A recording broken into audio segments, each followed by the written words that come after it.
Well, happy Thursday, everybody. This week is flying by. Got lots to talk about on the fishing front. This is Captain Marty. We appreciate you coming here to find out what's happening, what's going on in the bite, and I'll be right back to tell you just that in just a moment. When it comes to finding phenomenal seafood, you gotta go insane. That's right, stop into the Insane Seafood Market right there on Highway 64 in Columbia. Luke Midget and his crew work hard out on the water to make sure you have the freshest selection of seafood around. They provide a wide selection of fish, crabs, shrimp, oysters, and clams, just to name a few. Insane Seafood has a hot bar to satisfy that seafood craving right on the spot. Visit them online at insaneseafood.com and like them on social media. Go insane at Insane Seafood Market, Highway 64 in Columbia.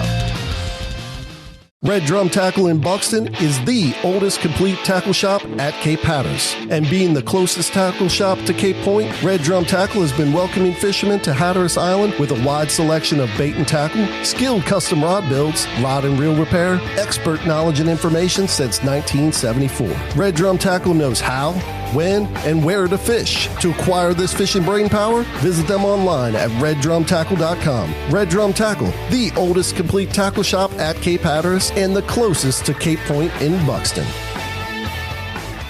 So we always start with our offshore fishing and down to Hatteras. Real good bite on the king mackerel and very good dolphin fishing, or mahi, whatever you want to call them. Not a lot of great big ones, but bailers, that's a really good eating fish. Very tender, mild, not fishy at all, pure white meat, just really, really good. Crowd pleaser for sure, and something you don't find a whole lot of in our seafood markets. And if you find them, you need to make sure they're local and they're fresh, because even though we're in really a commercial fishing mecca, a seafood mecca, there are still places around the Outer Banks where your fish comes from somewhere we don't even know where it comes from. So be sure to ask about if it's local and when it was caught. A lot of fish go downhill in quality when they're frozen. Most fish do, actually, so keep that in mind as well.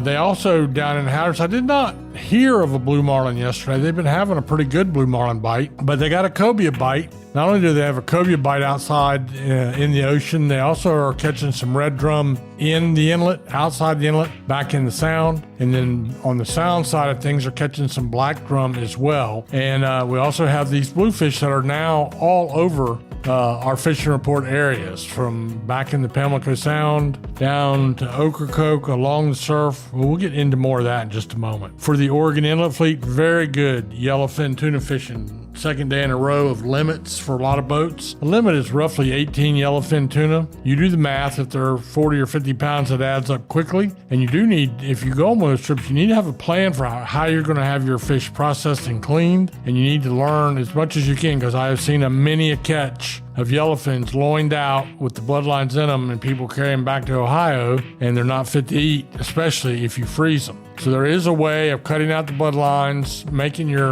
cutting them down into freezer or family-sized portions. That's the way you want to do that. Another thing that happened, they also had good dolphin fishing, but not many people put much time in doing that with the tuna fishing so good.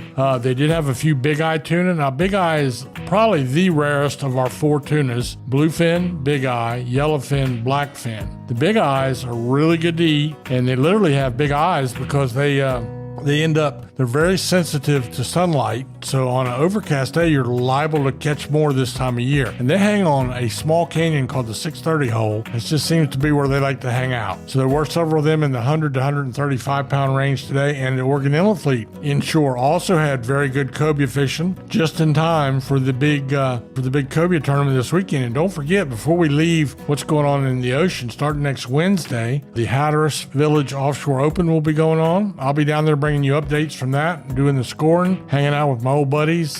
Great time to walk the docks at Teachers Air Marina or Hatteras Harbor and Odin's Dock or the Marlin Club, and see what's going on. The first big billfish tournament of the year. Surf fishing has remained consistent. We have Big Drum and all the old usual haunts like at Cape Point. We have had a few big black drum caught in the surf, and then the rest of everything else is occasionally a sea mullet or a speckled trout. We've got some bluefish. Again, those bluefish are getting a little bigger too, and I'll talk about that because now I'm going to talk about the piers and the size of the bluefish on the piers is a little greater. These Avon Pier has been a hot spot. I know that because I talked to Tony Lombardi, walkingangler.com, who helps me out a lot with surfing pier stuff. 34-inch bluefish off the pier. That's an old-fashioned 12 to 14-pound bluefish. The Avalon Pier also had bluefish. I think all the piers are catching a few bluefish and a few sea mullet and a few drum. So all that's really good. And we're going to take a break here for just a second, and I'll be back to tell you about what's going on in the Sound.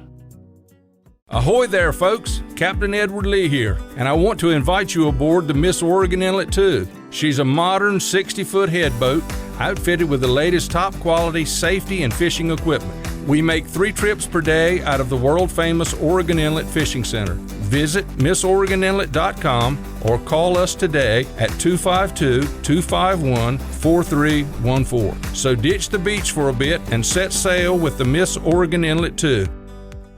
Okay, in the Sound, we have really good puppy drum fishing, but those guys are pretty covert. They really don't like me knowing about it. Speckled trout, fair, but a lot of puppy drum and a lot of bluefish. That's the 2 main things that are going on in the Sound. The puppy drum bite is very good, and many of those are in the slot where you can keep one. So that's another good fish to eat as well. And we have been talking about over the last few days, not only the bluefish, but there's also been a target catch of sheephead. People are realizing how good they are to eat, how fun they are to catch, how hard they fight. It's an all-around great fish. It's in the porgy family, so that's in the snapper family as well, and that's some of the best eating you'll find. So I guess we could say as we wind down our fishing report, the theme of the day is everything I've talked about really good to eat. This is a go fish time of year this month. Get on an offshore boat if you can. If you can't do that, try one of our backcountry boats. And if you can't do that, get on a waterman charter where they'll go out and drag a shrimp net or pull crab pots, or